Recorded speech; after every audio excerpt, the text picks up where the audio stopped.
Welcome to the slop farm. Enjoy the video. You start by powering the speaker and your device. Make sure the JBL has enough charge to avoid dropouts. Once powered, press and hold the Bluetooth button until LED flashes or you hear a tone. That puts the speaker into pairing mode. On your phone or laptop, open Settings, right arrow Bluetooth and turn it on. You should see the JBL model appear in the list. If it doesn't show immediately, toggle Bluetooth off and on to force a fresh scan and keep the devices within a few meters.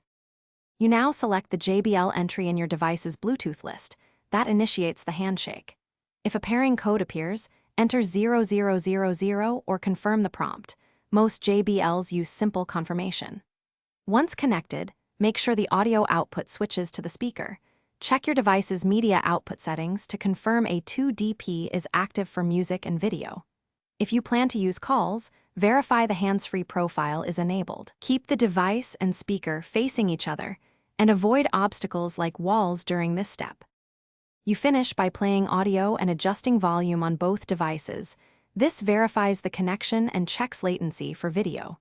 If you hear no sound, make sure the output is set to JBL and not device speakers. Then restart the app and toggle Bluetooth.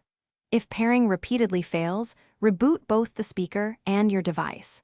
As a last resort, reset the JBL to factory pairing, usually holding power and Bluetooth for several seconds, then repeat the pairing steps. Thanks for watching. Consider subscribing if we helped you today.